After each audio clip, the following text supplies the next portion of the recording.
इयम् आकाशवाणी सम्प्रति वार्ताः श्रूयन्ताम् प्रवाचिका निधि तिवारी।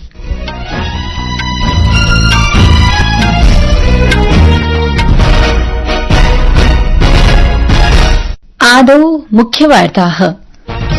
प्रधानमन्त्री नरेन्द्र मोदी ब्रुनेई सिंगापुर देशयोः त्रिदिवसीय यात्रायाम् अस्ति। अत्रावसरे असौ अवदत् यत् उभौ देशौ भारतस्य एक्ट ईस्ट नीतौ भारत प्रशान्त दृष्टिकोण इत्यस्मिन् च महत्वपूर्णौ सहभागिनौ स्तः।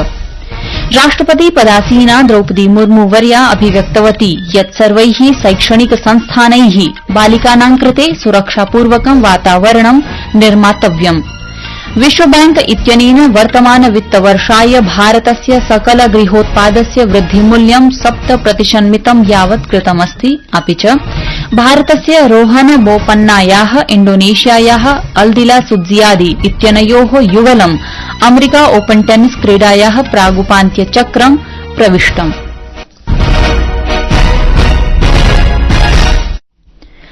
अथ वार्ताः विस्तरेण। प्रधानमन्त्री नरेन्द्र मोदी ब्रुनेई सिंगापुर देशयोः स्वकीयायाः यात्रायाः प्रथमे चरणे अद्य अपराह्ने बन्दरसेरी बेगवान नगरं प्राप्तवान्। विशिष्टरूपेण प्रधानमन्त्रिणः मोदीवर्यस्य आगमनसमये युवराज्ञा हाजी अल मोहतादी बिल्लाह वर्येण तस्य स्वागतसत्कारं कृतम्।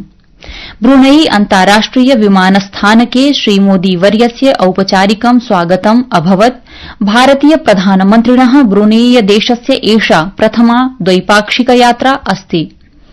अवधेयं वर्तते यत् भारत ब्रुनेई देशयोर्मध्ये राजनैतिक सम्बन्धानां स्थापनायाः 40तमस्य वार्षिकोत्सवस्य अवसरे एषा यात्रा भवति। इतः पूर्वं स्वकीये प्रस्थान वक्तव्ये श्रीमोदिना आशा प्रकटिता यत् अनया यात्रया ब्रुनेई सिंगापुर देशाभ्यां व्यापकेन आसियान प्रदेशेन च सह भारतस्य सहभागित्वम् इतोऽपि सुदृढं भविष्यति। असौ प्रोक्तवान् यत् उभौ देशौ भारतस्य एक्ट ईस्ट नीतौ भारत प्रशान्त दृष्टिकोणम् इत्यस्मिन् च महत्वपूर्णौ सहभागिनौ स्तः। अग्रे सः अवदत् यत् भारत ब्रुनेई इत्युभाभ्यां परस्पर राजनैतिक सम्बन्धानां 40 वर्षाणाम् उत्सवः मान्यते। अपरत्र सः सुल्तान हाजी हसनल बोल्किया इत्यनेन राजपरिवारस्य अन्यैः सम्मानितैः सदस्यैः च सह मेलनस्य प्रतीक्षायाम् अस्ति। श्रीमोदी श्वः स्वयात्रायाः द्वितीये चरणे सिंगापुरदेशं गमिष्यति। सः अकथयत् यत् राष्ट्रपतिः थर्मल षण्मुगरत्न, प्रधानमन्त्री लॉरेंस वोंग, वरिष्ठमन्त्री ली सिएन लुंग, वरिष्ठमन्त्री गो चोक तोंग इत्येतान् मिलितुं प्रतीक्षति। राष्ट्रपति पदासीना द्रौपदी मुर्मू वर्या अभिव्यक्तं कृतवती यत् सर्वैः शैक्षणिक संस्थानैः बालिकानां कृते सुरक्षापूर्वकं वातावरणं निर्मातव्यम्, यतो हि ताः देशस्य विकासस्य अभिन्नाङ्गत्वेन भागं वहन्ति। राष्ट्रपतिः अद्य पुणे नगरे सिम्बॉसिस विश्वविद्यालयस्य 21तमे दीक्षान्त समारोहे सम्बोधयन्ती आसीत्। अत्रावसरे अनया लैंगिक समानतां प्रति विश्वविद्यालयस्य प्रयासाः अपि प्रशंसिताः। अपि च 11 स्वर्णपदक विजेतृषु 8 महिलाः सन्ति इति उररीकृत्य उपक्रमाः अपि अभिनन्दिताः। अत्रावसरे शिक्षामन्त्री चन्द्रकान्त पाटिलः उपस्थितः आसीत्। अवधेयं वर्तते यत् एतस्मिन् विश्वविद्यालये 85 देशेभ्यः समागताः छात्राः पठन्ति, ये राष्ट्रपतिं पुरतः स्वदेशस्य ध्वजार्पणं कृतवन्तः। विश्व बैंक इत्यनेन वर्तमान वित्तवर्षाय भारतस्य वृद्धेः पूर्वानुमानं 6.6% संवर्ध्य 7% यावत् कृतमस्ति। अन्ताराष्ट्रिय वित्तीय संस्थानेन संसूचितं यत् देशस्य आर्थिक वृद्धिः मध्यमावधौ प्रबला भविष्यति, या निजोपभोगः, निवेशः चेत्यादिभिः प्रमुखैः कारकैः प्रेरिता अस्ति। इदं वक्तव्यम् अन्ताराष्ट्रिय मुद्राकोषस्य आशान्वितं दृष्टिकोणं द्योतयति, येन वर्तमान वित्तवर्षस्य कृते भारतस्य सकल गृहोत्पादस्य वृद्ध्यानुमानमपि संशोध्य 20 अंकैः सह संवर्ध्य 7% यावत् कृतम् आसीत्।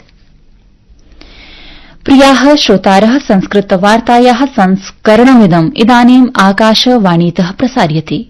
सममेव कार्यक्रमोऽयम् आकाशवाण्याः अन्तर्जालपटले www.newsonair.gov.in इत्यत्र अथ च न्यूज ऑन एआईआर इति चलदूरभाषीय तन्त्रांशे अपि उपलब्धो भविष्यति। झारखण्ड भाजपेति दलेन झारखण्डे प्रचण्डातपकारणेन आबकारी आरक्षि बलानां पदाय शारीरिक परीक्षणावधौ मृतकानां पीडितेभ्यः प्रत्येकं परिवार सदस्येभ्यः 1 लाख कोटि रूप्यकाणां अनुग्रह राशिं प्रदातुं घोषणा कृतास्ति। परीक्षायाः अवधौ 12 प्रत्याशिनां मृत्युरभवत्। झारखण्ड भाजपा विधानसभा निर्वाचनस्य सह प्रभारी असमस्य मुख्यमन्त्री हेमन्त बिस्वा शर्मा च सबलं प्रोक्तवान् यत् भाजपादलं राष्ट्रिय मानवाधिकारायोगं शारीरिक परीक्षणे सम्मिलितानां प्रत्याशिनां मृत्योरन्वीक्षणं विधातुं सम्प्रार्थयिष्यति। श्री शर्मा प्रोक्तवान् यत् हेमन्त सोरेन सर्वकारेण मृतकानां परिवारेभ्यः 50 लाख रूप्यकाणां साहाय्यराशिः प्रत्याशिनां परिजनाय आजीविका च प्रदातव्या। यदि सर्वकारः इदं कर्तुं विफलः भविष्यति चेत् भाजपादलस्य सत्तारूढे सति तेषां परिवारेभ्यः आजीविका प्रदान करिष्यति। ध्यानास्पदं वर्तते यत् झारखण्डे अस्मिन् एव वर्षे विधानसभा निर्वाचनमपि वर्तते। आन्ध्रप्रदेशे विजयवाड़ा जनपदे जलौघस्थितिः गभीरा दृश्यते। कृष्णानदीं निकषा सर्वाणि क्षेत्राणि प्रभावितानि सन्तीति। केषुचित्तु भागेषु जलस्तरं शीर्षतां प्राप्नोति।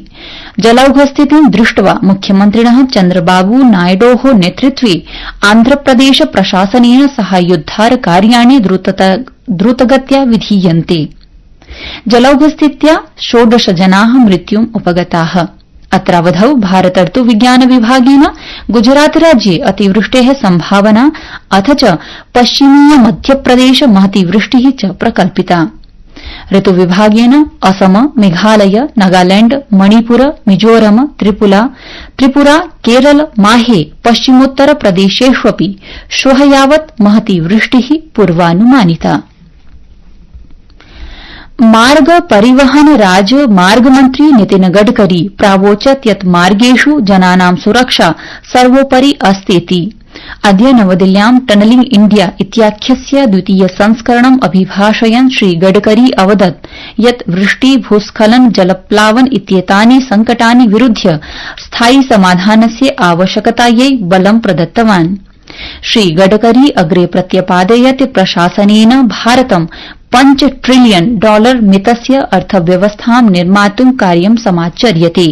असौ परियोजनानां सफलतायै सिद्धप्राप्त प्रौद्योगिक्याः आर्थिक व्यवहार्यतायाः निर्मितोत्पादस्य च विपणनेऽपि सुदृढतया बलं दत्तवान्। सम्मेलनावधौ श्री गडकरी फिक्की क्रिसल इत्यस्य एकस्य ज्ञान प्रतिवेदनस्यापि अनावरणं कृतवान्। एक पेड़ मां के नाम इति एतस्य वृक्षारोपणाभियानस्य अन्तर्गतं साम्प्रतं यावत् 250 कोटितः अधिकाः वृक्षाः रोपिताः। एकस्मिन् सामाजिक संचार सन्देश पटले पर्यावरण वन जलवायु परिवर्तन मन्त्री भूपेन्द्र यादवः प्रख्यापितवान् यत् अभियानमिदं कीर्तिमतरूपेण समङ्कितम्। ध्यातव्यमस्ति यत् विश्व पर्यावरण दिवसावसरे प्रधानमन्त्रिणा नरेन्द्र मोदिना अभियानमिदं समारब्धम्। अपि च क्रीडावार्तायां भारतस्य रोहन बोपन्नायाः इण्डोनेशियायाः अल्दिरा सुत्जियादे इत्यनयोः युगलम् अमेरिका ओपन टेनिस क्रीडायाः प्रागुपान्त्यचक्रं प्रविष्टम्।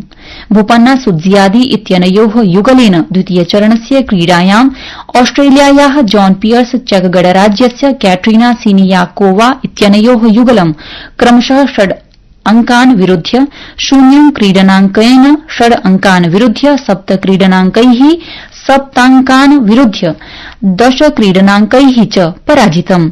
अपरत्र बोपन्ना मैथ्यू एब्डेन इत्यनयोः युगलेन द्वितीयचरणे स्वकीयं स्थानं सुनिश्चितं कृतम् अस्ति। इति वार्ताः।